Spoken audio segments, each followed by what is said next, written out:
Welcome to Facts TV News, where everything is true. St. Catherine Senior Citizen found with head bashed in. Police in St. Catherine South Division have launched an investigation into the murder of a senior citizen whose body was discovered in Planters Hall District Tuesday morning. Dead is Linford Robinson, a 69-year-old shopkeeper of Planters Hall District. Robinson failed to report to work in the community on Tuesday morning, and a friend went in search of him. It is reported that Robinson's body was found with his head bashed in. His bloodied body was lying on his front doorstep. Investigators theorize that Robinson died between 8 p.m. on Monday and 8 a.m. on Tuesday. Assaulted rifle seized in Mountain View. Police seized an assaulted rifle on Mountain View Avenue in Kingston on Tuesday. The seizure occurred during a joint police-military operation between 8 a.m. and 11 a.m. However, no arrest has been made in connection to the find. According to reports, the black M4A1 assaulted rifle was found wrapped in a white sheet with a magazine affixed, loaded with 10 rounds 5.56mm cartridges. The firearm was also fitted with a telescope sight and laser lights. Other items found were red and white and black socks markers, Liverpool containing an additional 46 rounds of 5.56mm cartridges.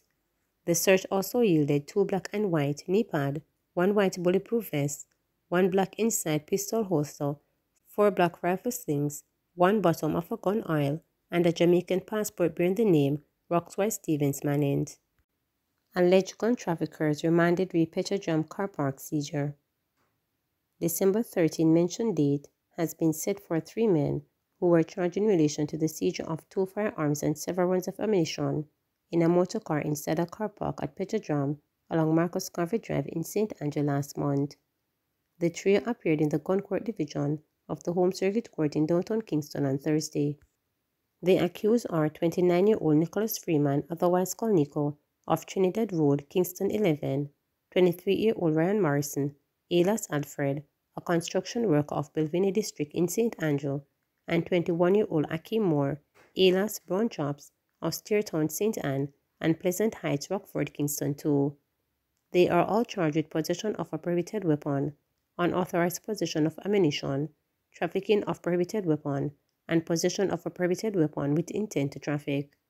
During the court proceedings, it was disclosed that the case file remains incomplete. The accused men were subsequently remanded. Reports from the Denhamton Police are that about 6:30 a.m. on November 23rd, law enforcers carried out an operation along Marcus Garvey Drive, where a blue Toyota Yaris motor car with the 3 men aboard were searched. During the search, a Taurus 9mm pistol with a magazine containing 6 9mm cartridges and a .38 revolver containing 6.38 cartridges were found inside the motor car.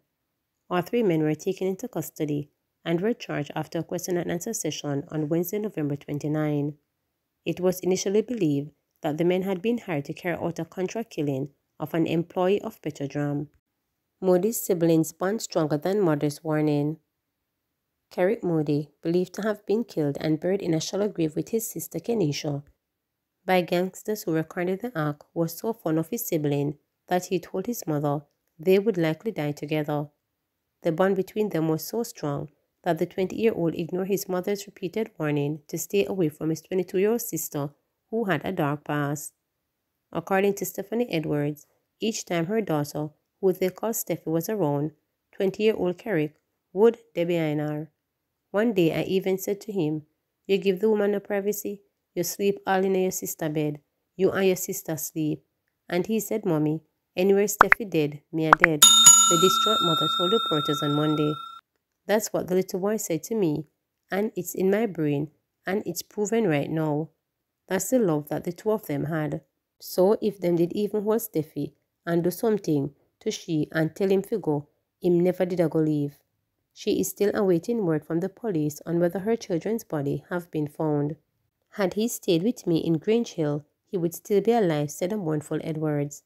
The single mother of 5 said she was unaware of her son being involved in criminal activity before his disappearance.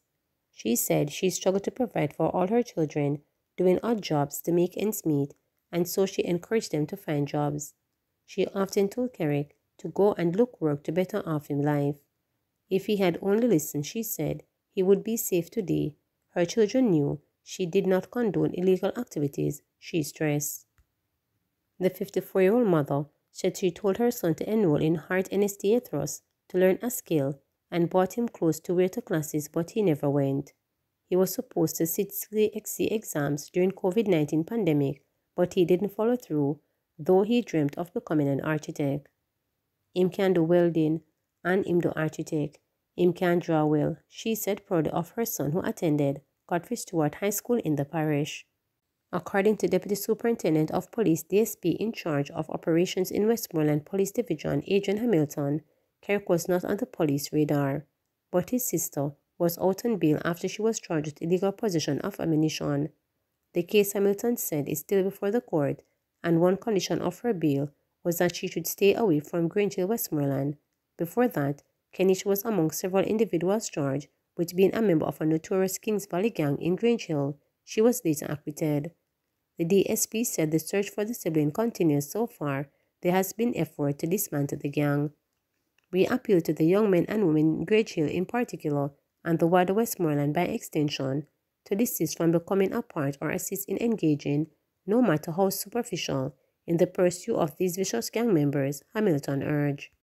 Chuck expresses disappointment that IC has not submitted investigative reports on illicit sex. Justice Minister Delroy Chuck has expressed disappointment that the Integrity Commission has not yet submit its investigative reports on the 6 parliamentarians and 28 public officials who are being investigated for illicit enrichment. He made the comment while at a meeting of the Integrity Commission Oversight Committee on Tuesday morning. The committee met to review 4 reports sent by the Commission relating to employees of Petrodram who had not submitted their statutory declarations. While noting that the Commission went through the proper process and the rulings were commended or appropriate, Mr. Chuck said he is expecting the reports to be related to matters more serious than failure to file statutory declarations. Mr. Chuck called on the Commission to let the country know what is happening with the investigations. No, Chairman, I must admit, even though these reports are okay, for me, it was a bit of a disappointment when I sat in Parliament waiting for these 4 reports to come, because the Integrity Commission released a press release to say that 4 reports are coming and will be tabled. I think that all of us in Parliament were waiting on these 4 reports because a few of the reports earlier were quite revealing. To have these 4 reports, Chairman, just about not filing statutory declaration, to my mind, was like a squib, you know.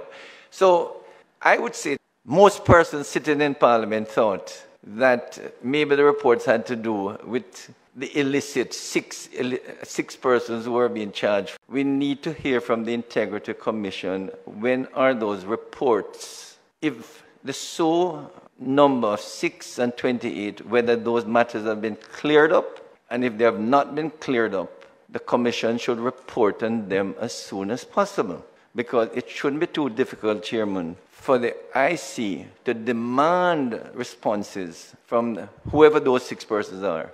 And what is interesting, no one seems to know who those 6 persons are.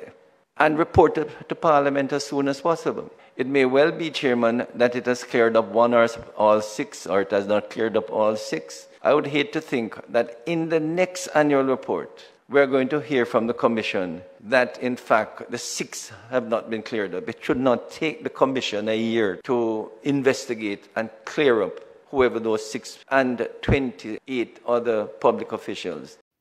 48-hour curfew imposed in sections of Trenchtown. A 48-hour curfew has been imposed in sections of Trenchtown, Kingston 12. The curfew will begin at 6 p.m. on Tuesday, December 12, and will remain in effect until 6 p.m. on Thursday, December 14.